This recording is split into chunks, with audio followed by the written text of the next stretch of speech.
All right, everybody, here we are. This is Chris Lang. Jesus, I already fucked this up. All right. Edit. That's all right. All right. Welcome to the Fantasy Authority Player Throwdown. I'm Jay Stu. I'm here with Chris Lang with the Fantasy Authority. If you guys like this video or anything we put down in the past, make sure you like, subscribe.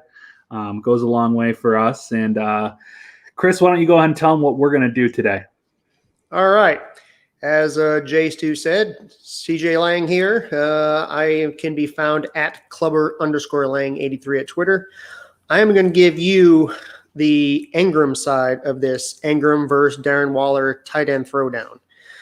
So getting back to the particulars, 2017 NFL draft, and I'm sure that you remember, Maya, that was a freaking loaded tight end draft. You had O.J. Howard, you had Njoku, you had Gerald Everett, you had a guy named George Kittle, Jonnu, Jarwin, who's everybody breakout tight end this year, and I don't know if I'm allowed to say this. Anyway. Yeah, I'm not sure if I'm allowed to say this to you or not, being a Michigan guy, but Jake Butt, was he a tight end? He was a tight end for 2017, yeah. But let's may his knees rest in peace. Poor guy. He he's on his third knee, but let's go. Yeah. So in his rookie year, Evan Engram had 115 targets, 64 catches, 772 yards, 6 touchdowns.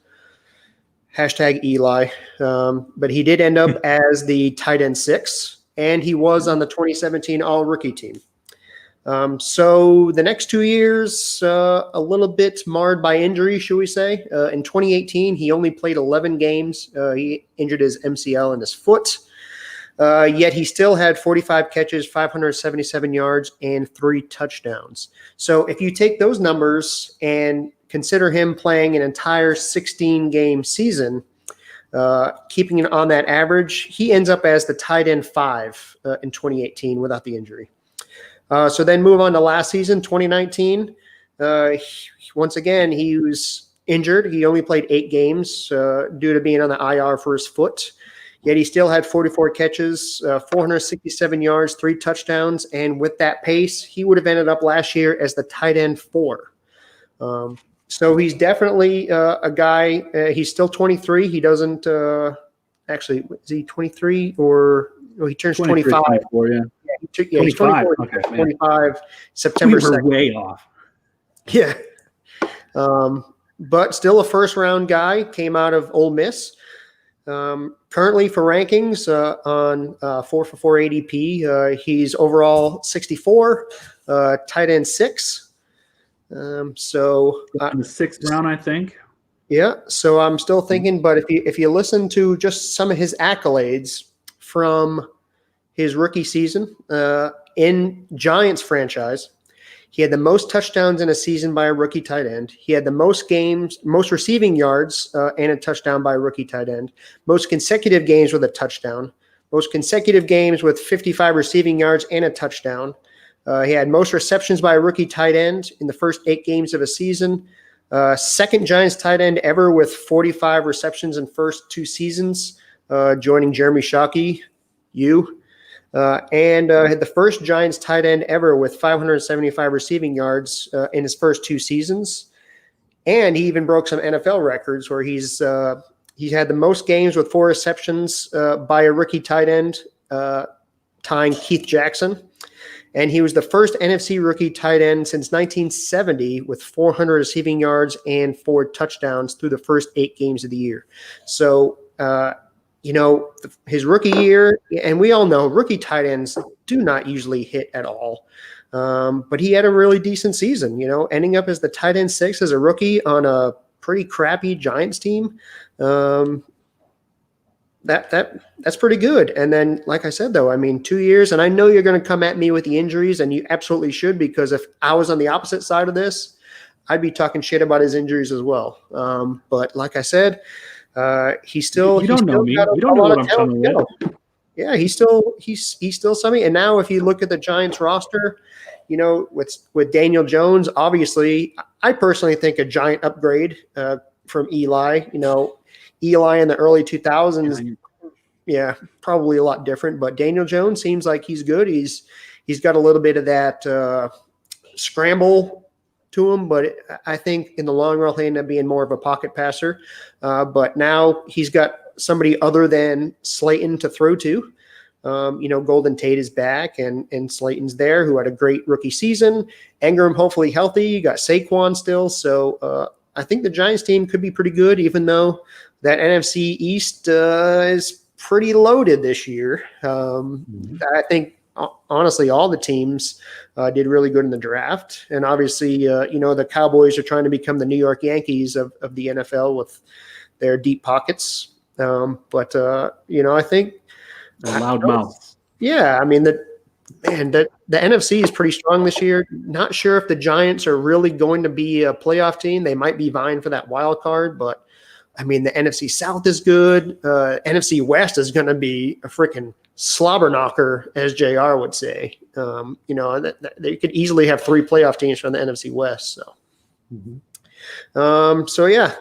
There's my positive on Engram, and let's see what you got. A lot of good stats in there. I wasn't expecting you to quote stuff from 1970 or whatnot, but hey, fact-based opinions. That's what we do here. Oh yeah. All right. Well, let me get to Waller, okay? Or as he's known in several leagues I'm in, the Dry Waller. Okay, it's a good name. 27 years old, out of Georgia Tech, 6th round pick by the Ravens, drafted as a wide receiver, I believe.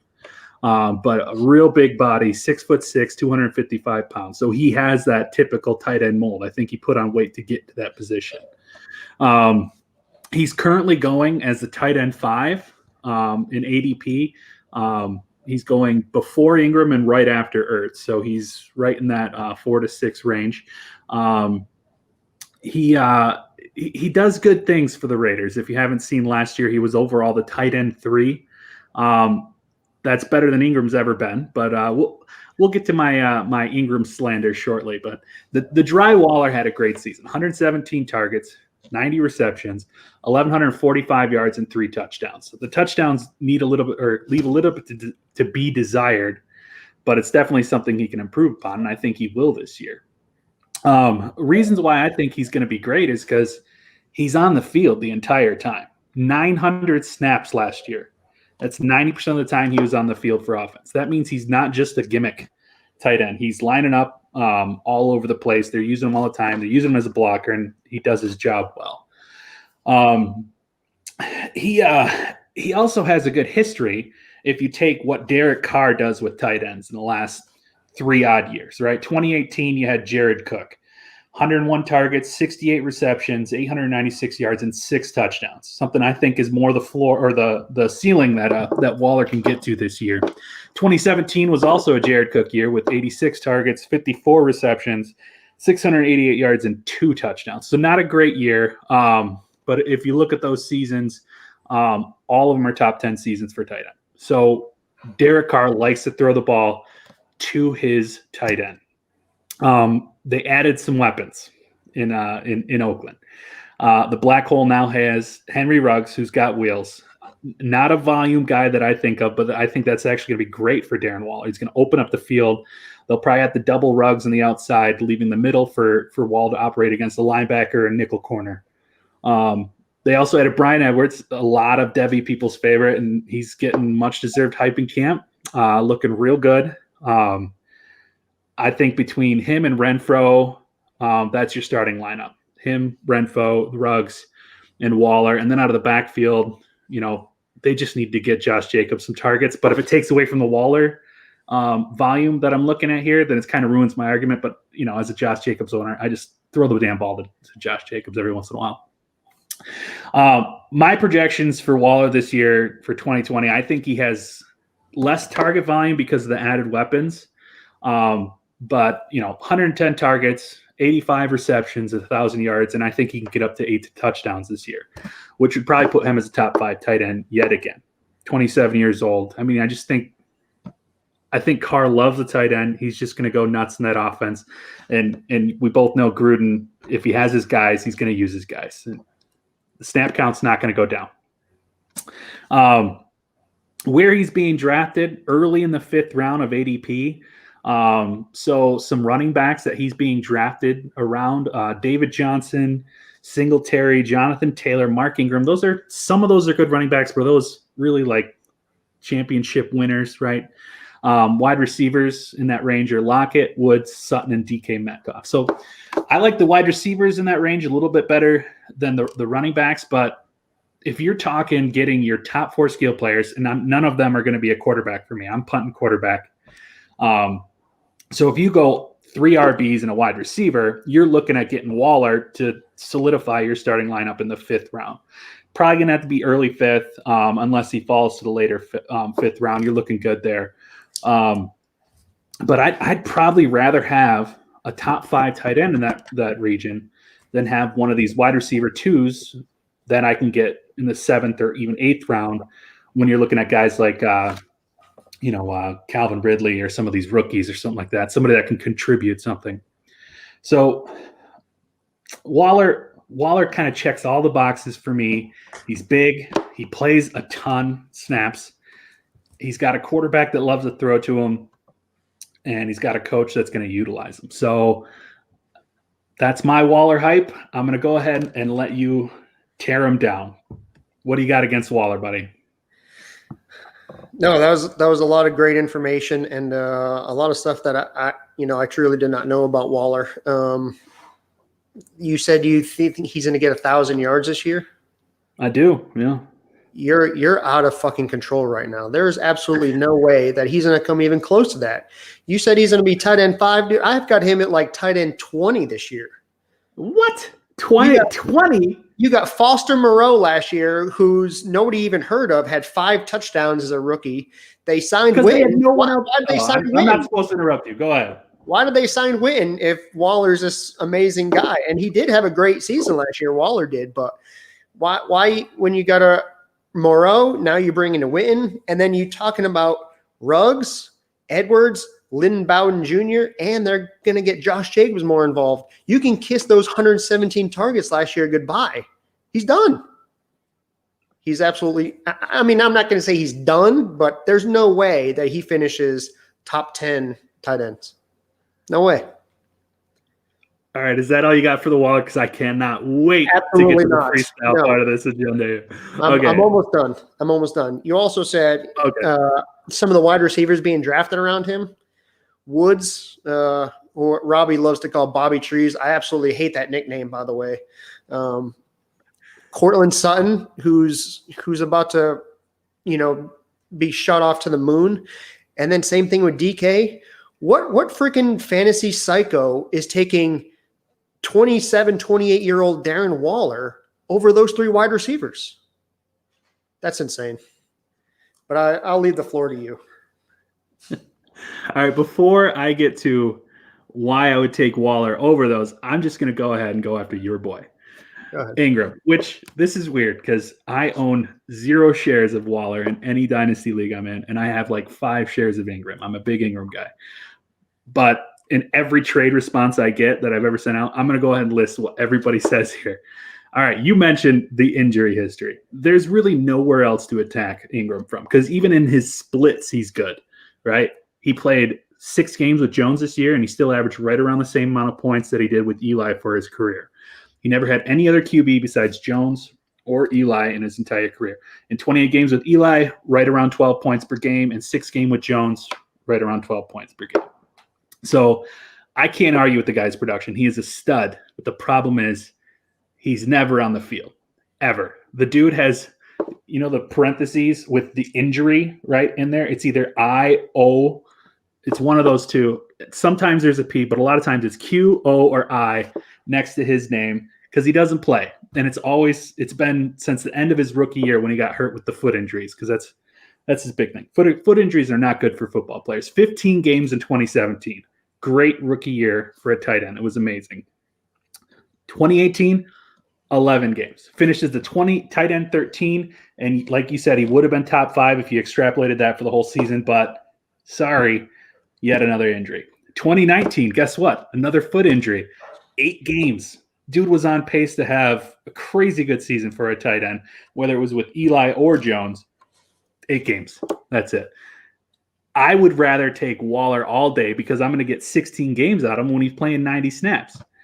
Engram, on the other hand, he only played 75 to 80% of his snaps on a game-by-game basis. He's a gimmick guy. He's not going to be out there with his hand in the dirt going to be a block guy when Barkley's on there. All right. So when he's out there, people know what they're going to game plan for. It's like, oh, Ingram's coming. They got nobody else to throw to. Sure, Sterling Shepard's okay. Darius Slayton's all right. But who else are they going to throw to besides him or Barkley? No one. Oh, here comes a double team for Engram. Sorry, Mr. Ingram. There's your next injury. You're out for the year. My argument's an easy win. So, I mean, you bring up great points for Waller. But I say we go all out. We are in the freestyle thing. You brought up tight end 20, not even going to be worth that. Are you kidding me? A guy that plays 90% of his snaps is going to get targets if he plays tight end. He's not. Especially you think what? Foster Moreau is going to be his tight end from now on? No. Who did they have to throw to last year? Tyrell Williams, Hunter Renfrow.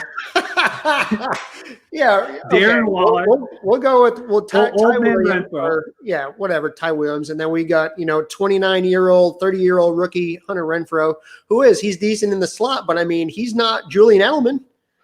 How many targets do you think Ruggs? They had nobody to throw to last year. Deshaun Jackson type. How many targets do you think he's gonna get? Who? Renfrow? Henry Ruggs. Ruggs? We're gonna call him the flanker. How many targets do you think the flanker gets? Yeah, he's gonna be like Deshaun Jackson though. I don't know. Maybe he's gonna get 10 one game. He's gonna get 2 the next. It's gonna be. It's nothing consistent. All right, now your boy Brian Edwards. I know everybody loves him. He's gonna be amazing. He's gonna be Mike Evans, Odell Beckham year 1. I don't agree. I think he's going to be good, but he's not going to be Devontae Adams year 1. 100 targets for a rookie would be amazing. And I'll give you that he gets 100 targets this year.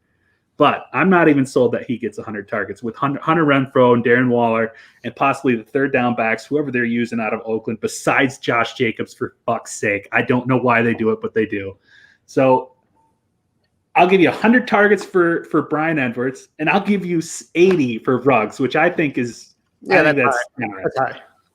So they're going to throw the ball 550 times this year. Even if they run the ball well, it's going to be 500. So 100 targets is easy for Darren Waller. And when it got Derek Carr, who's been pretty good, not great, he loves his tight end. Look at the last 3 years.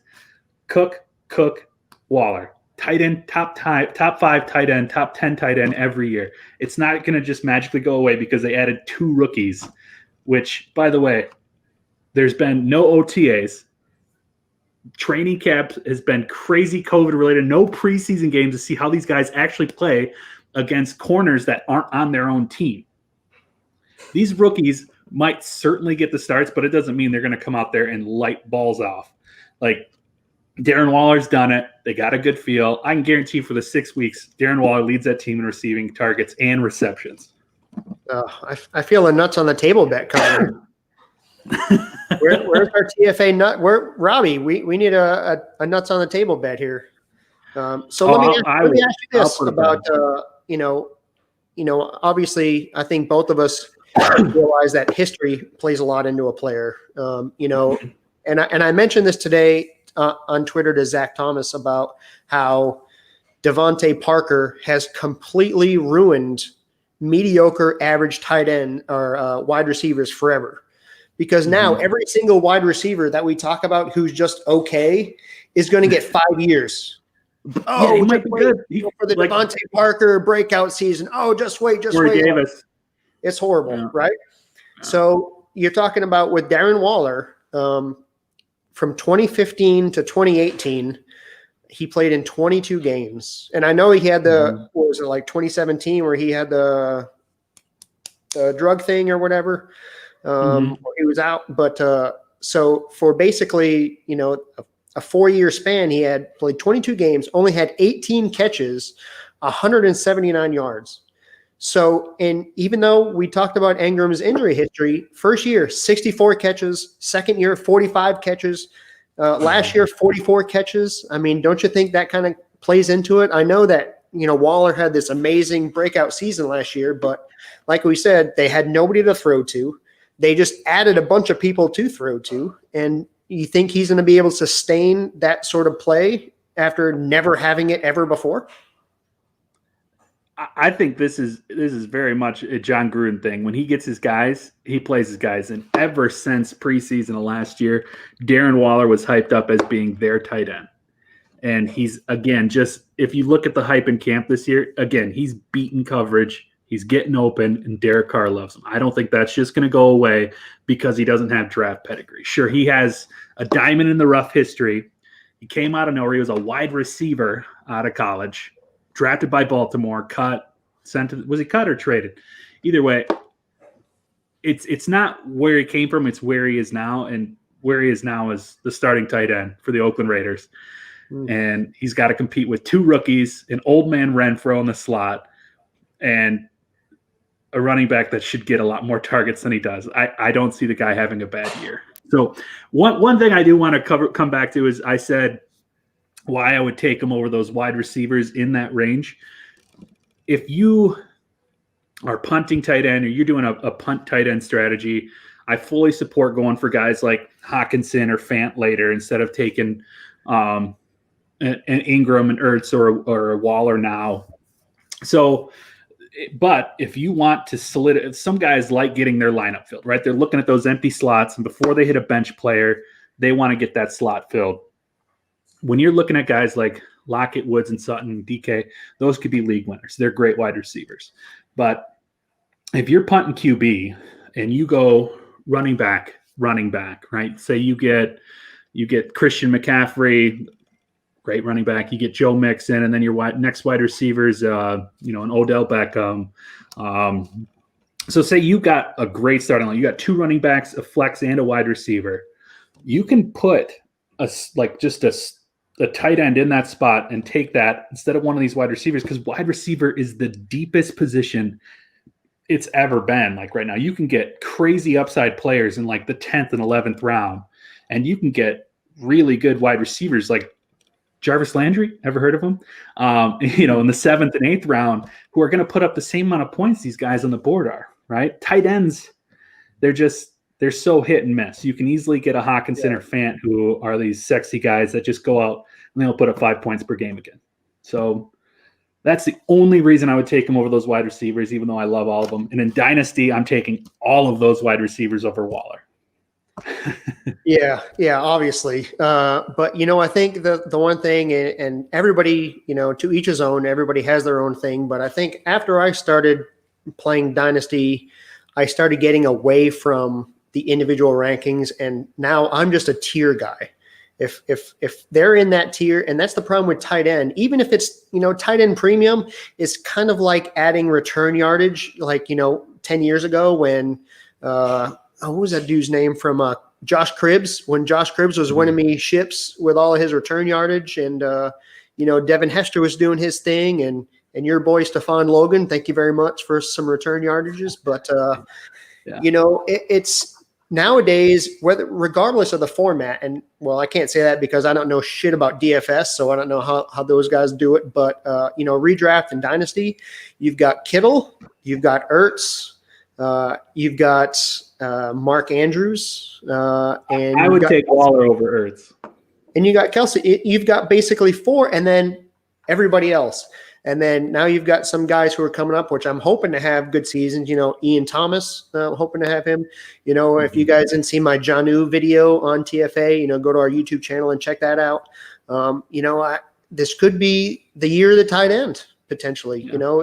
Is OJ Howard needs to get traded, because I could go on another. From what's going on in camp, he's been tearing it up. Yeah, and saying Fant, Fant could easily sneak up there. So I'm hanging in with Engram. I'll wait.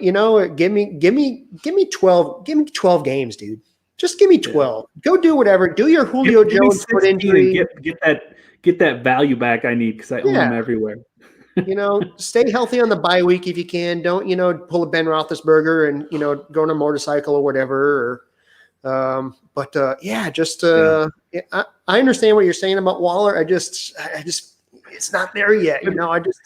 I can't give it. As great as these guys are you taking a tight end in the top 5 rounds? Because I'm personally not. I'm a big fan of punting putting two positions, getting my running backs and my wide receivers, and swinging for the fences in the late rounds on a QB and a tight end. See how it goes. Yeah, especially if it's a super flex. I'm not even thinking about them. Yeah. I'm not even sorting my rankings for them anywhere. Probably 5-6 rounds.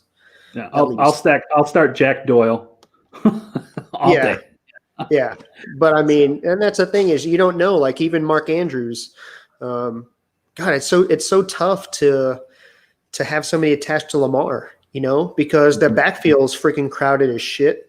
You got Hollywood and Boykin, and now added Duvernay. Duvernay is going to surprise people because he's just a monster that can play anywhere.